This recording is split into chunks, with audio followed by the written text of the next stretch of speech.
Well, let's roll up on Lincoln County Sheriff and see if they can answer a question for us on whether or not they know when they can ID us.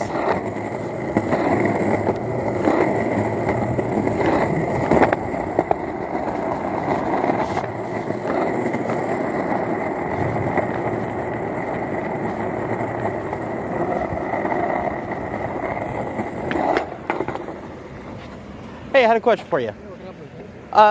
So I'm wondering when you guys can legally identify someone. Well, there's a bunch of different. So if you see me doing a crime, you can identify me, obviously. Right, or if we have reasonable suspicion of a crime being occurred. You have to basically have a reason to. So it's reasonable or articulable suspicion. I've been looking days and days for the code for that. Do you have any idea what that code might be? It's not a code, so the definite. Well, I mean, we're all playing by the same rules here. It's in the code. So if you look at,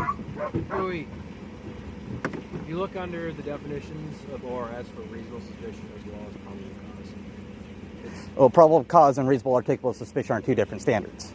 Right, but those are both reasons that we can identify. So like traffic stop, right? Okay, well, I'm not talking like, obviously I've signed consent with my driver's license and all that. I'm talking like walking down the street. So like in California and Texas, you have to be arrested before you give your ID.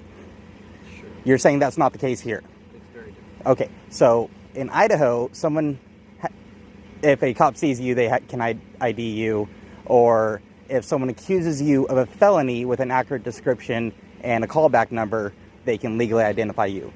So here it is reasonable articulable suspicion? Just reasonable suspicion or probable cause. Okay, I'm really looking for that code. Well, it's not a code. I can see if I can find the. So if you look under the definitions under ORS. I mean, I have the ORS statutes on my phone right now. I've been scanning them for close on 2 weeks now.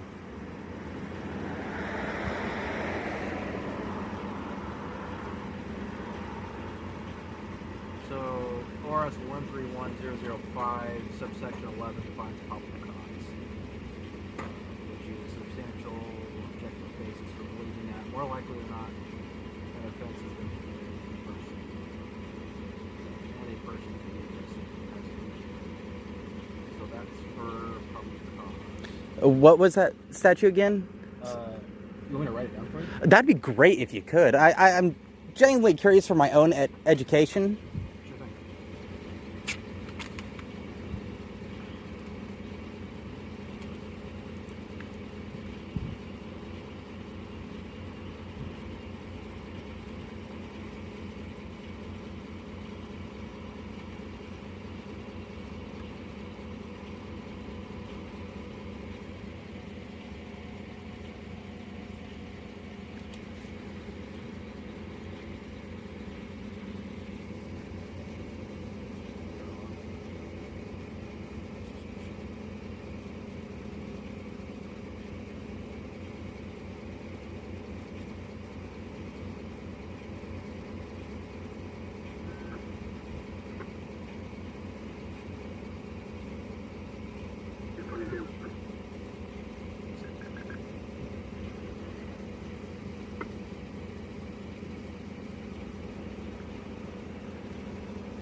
If you got to go do something, I don't want to hold you up. This is good shit. Yeah, I asked the stater and he had no idea. You're actually able to give me a code. I appreciate that.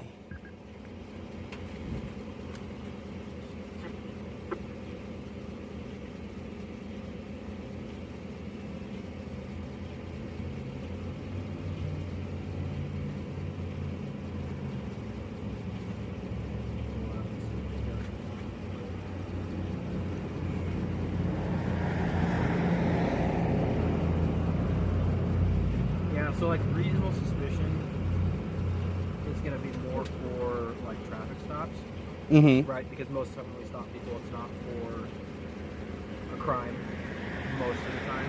It's not for a crime most of the time. Right? So I'm not going to get into that one, but... Yeah, so like driving while suspended criminal. So I'm sorry, what was that? So criminal driving while suspended. So like if you're misdemeanor suspended, that's a crime. Right. Versus like running a red light is just a violation. Right? Correct. So the violation is where reasonable suspicion. And I'm not even trying to get into the whole like driving thing. I'm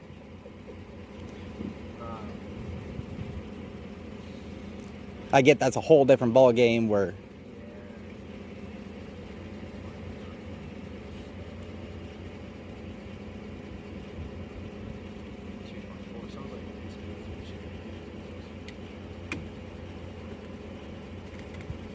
So the top one's probable cause.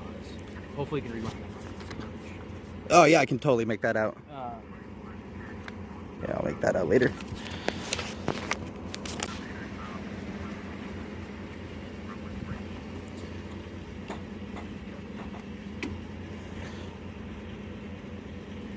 So you don't know if there's a failure to ID statute?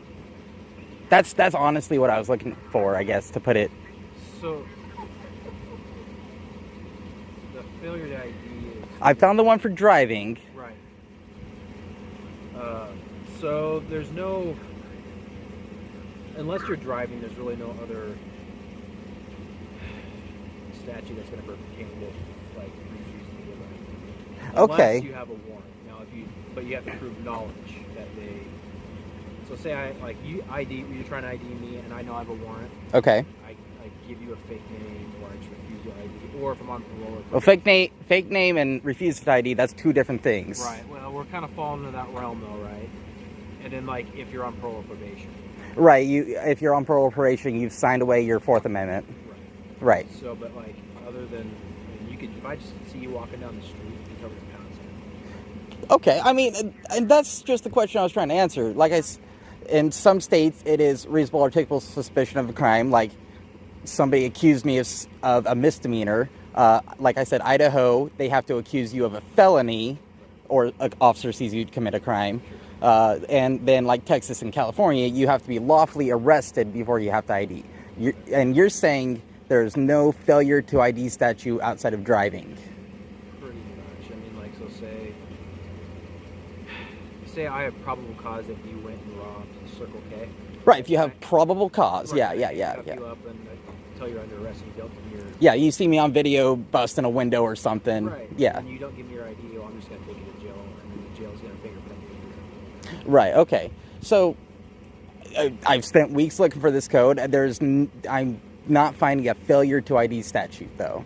All right, cool. That's my question. I appreciate you giving me some info and having a conversation with me. Oh, man. Yeah. What's your first name? I'm not going to give that. I'm Zach. Yeah, cool. I'm a skater guy.